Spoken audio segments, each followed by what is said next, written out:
नमस्कार, Sushmita recipes and व्लॉगमध्ये तुमचं सर्वांचं स्वागत आहे. संध्याकाळच्या जेवणाला काय बनवलेलं होतं ते बघूया. तर इथे मी भाजी बनवलेली होती, आळू, चुका आणि मुळा ह्याची भाजी बनवलेली होती. जी भाजी चिरलेली मिळत असते ना बाहेर, तर तीच मी तयार आणलेली होती आणि त्याची भाजी बनवायला घेतलेली होती.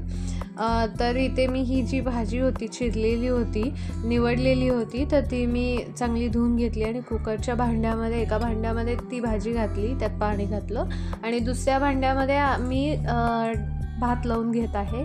इथे मी जी भाजी आहे त्या भाजीमध्ये तुरीची डाळ चांगली धुवून घातलेली आहे घट्टपणा येण्यासाठी. आता मी कुकर लावून घेते, तर ती भाजी पण शिजते आणि तो भात पण होते, म्हणजे एका वेळेला दोन्ही कामं होऊ शकतात. तर मी अशा पद्धतीनं भात पण लावलेला आहे.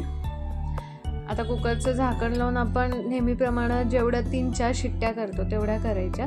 तुम्ही त्या भाजीमध्ये शेंगदाणेसुद्धा घालू शकता, कच्चे शेंगदाणेसुद्धा घालू शकता, हरभऱ्याची डाळसुद्धा घालू शकता. आता मी कुकरच्या शिट्ट्या करून घेते आहे. कुकर होतोय तोवर आपण आता भाजीची तयारी करून घेऊयात. तर मी ते लसूण आणि 3-4 मिरच्या असं मी ठेचून घेत आहे खलबत्त्यामध्ये. खलबत्ता ठेचताना मी खाली कापड घेतलेलं आहे, कारण कट्ट्यावर जास्त आपटलं जाऊ नये म्हणून मग मी खाली कापड घेतलेलं आहे. आता ही भाजी शिजलेली आहे, तर मी काढून घेतली आणि त्यामध्ये 1 चमचा डाळीचं पीठ घालून घेतलेलं आहे आणि ती हटून घेते चांगली भाजी. डाळीच्या पिठाच्या गुठळ्या झालेल्या आहेत, तर थोडा वेळ भिजवून ठेवलं की त्या डाळीच्या गुठळ्या आपोआप मिक्स होतात. तर आता बघा मी भाजी हटून घेते आहे. त्यानंतर इथे मी पातेलं घेतलेलं आहे, पातेल्यामध्ये थोडं तेल घातलेलं आहे. तर तुम्ही म्हणाल पातेलं खालनं काळं झालं, तर पातेलं मी तापवायला ठेवलं आणि त्यामध्ये मोठ्या गॅसवर ठेवलं, त्यामुळे ते थोडंसं काळं झालं. आता तेल तापलेलं आहे, त्यामध्ये जिरं, मोहरी, हिंग घालून घेतलं. त्यानंतर लसूण आणि मिरची जी आहे ती ठेचलेली आपण ती घालून घेतली आणि ती चांगली मस्त खमंग अशी तळून घेतलेली आहे. त्यानंतर आपण त्याच्यामध्ये थोडीशी हळद घालून घेतोय. मिरची तिखट कशी आहे त्या पद्धतीनं तुम्ही घालू शकता. आता ही जी भाजी आहे आपण ती भाजी त्यामध्ये घालून घेऊयात. तर ती भाजी मी त्यामध्ये घालून घेतली आहे. खूप छान भाजी होते अशा पद्धतीनं जर तुम्ही बनवलात तर, आणि इन्स्टंट पण होते, पटकन होते. आणि आळू चुक्याची भाजी खूप सुंदर असते, आंबट असते. तर आता इथे मी लाल तिखट पण घालते आहे आणि थोडंसं कांदा लसूण मसाला पण घालते आहे, एक तिखटपणा येण्यासाठी. मिरच्या एवढ्या तिखट नव्हत्या पण आणि त्या भाजीला सुद्धा कलर येण्यासाठी, म्हणून मग मी थोडंसं तिखट घातलं. आता गूळ घातलेला आहे आणि थोडीशी आपण त्याच्यामध्ये चिंच घालून घेणार आहोत. चिंचेचं पाणीसुद्धा तुम्ही घालू शकता. तर आता चिंचेचं पाणी तयार नव्हतं, तयार करायला वेळ पण नव्हता, म्हणून मग मी डायरेक्ट चिंच घातली आणि गूळ घातले. जशी आपण आळूची भाजी बनवतो त्यामध्ये चिंचेचं पाणी घालतो त्याच पद्धतीने ही भाजी होते. चिंच चांगली मिक्स होते त्याच्यामध्ये. तुम्ही गरम पाण्यामध्ये चिंच भिजवलीत 5 मिनटं अगोदर, भाजी करण्याच्या अगोदर, आणि गूळ घातला तरीसुद्धा ते सुद्धा पाणी चालू शकतं. इथे मी मीठ घातलेलं आहे आणि थोडंसं परत पाणी घातलेलं आहे. तर अशा पद्धतीने ही भाजी तयार आहे. मस्त लागते. आळू चुका आणि मुळा खूप छान लागते, करून बघा. आता मी इथं भाकरी करायला घेत आहे.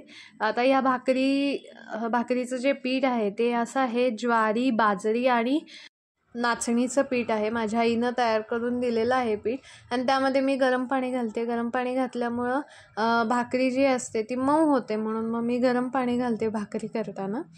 आणि थोडंसं मीठ पण घातलेलं होतं आणि ही भाकरी करून घेत आहे मस्त अशी. भाकरीसोबत ही भाजी खूप छान लागते आणि संध्याकाळच्या वेळी मग व्यवस्थित जेवण होतं, लाईट आणि पोटभर असं जेवण होतं. तर सकाळी भाकरी करायला वेळ नसतो, म्हणून मग संध्याकाळी मी भाकरी करत असते. आता भाकरी थापून घेऊयात. अशा पद्धतीनं तुम्ही ही भाजी जी आहे ही भाजी बनवू शकता. पोळीसोबत, भातासोबतसुद्धा खाऊ शकता. आणि हे जे पीठ आहे या पिठामध्ये आणि ह्या भाकरीमध्ये अजून एक सोयाबीनचं पीठसुद्धा आहे, सोयाबीनसुद्धा घातला होता. तर सोयाबीनसुद्धा आपल्या शरीरासाठी खूप चांगली आहे. ही पौष्टिक अशी भाकरी होऊ शकते. नाचणी, बाजरी आणि ज्वारी आणि सोयाबीन अशा पद्धतीनं ही पीठ जर तुम्ही तयार केलात आणि त्याची दररोज भाकरी खाल्लात तर आपल्या शरीरासाठी खूप चांगली आहे. तर अशा पद्धतीनं मी भाकरी करून घेते आहे. मागच्या व्हिडिओमध्ये सुद्धा म्हणलं की दररोज काय करायचं हा विचार आपला असतो. तर अशा पद्धतीनं तुम्ही दररोज भाजी भाकरी किंवा आणि काही वेगळं करायचं असेल संध्याकाळच्या वेळेला लाईट असं, तर ते तुम्ही करू शकता. आता बाई ह्या पद्धतीने एका साईडला भाकरी तयार झालेली आहे, आता दुसऱ्या साईडनं भाजून घेते आहे. अशा पद्धतीने ही पौष्टिक भाकरी आणि भाजी खूप छान लागते. नक्की ट्राय करून बघा. ह्याच्यासोबत कांदासुद्धा खूप सुंदर लागतो. तर अशा पद्धतीनं भाकरी तयार झालेली आहे. माझ्या मिस्टरांना मी ताटात वाढलेलं आहे भाकरी, त्याच्यावर तूप आणि ही भाजी, ह्या भाजीवर सुद्धा तूप घातलेलं आहे. लिंबू पिळून खूप छान लागते ही भाजी. आणि ती जी पलीकडची भाजी आहे ती सकाळची भाजी होती. तर अशा पद्धतीनं ताट तयार आहे संध्याकाळच्या जेवणाचं. रेसिपी आवडली असेल लाईक शेअर सबस्क्राईब करा. व्लॉग आवडला असेल तरीसुद्धा लाईक शेअर सबस्क्राईब करा. तर चला भेटूया लवकर नवीन रेसिपीसोबत. धन्यवाद.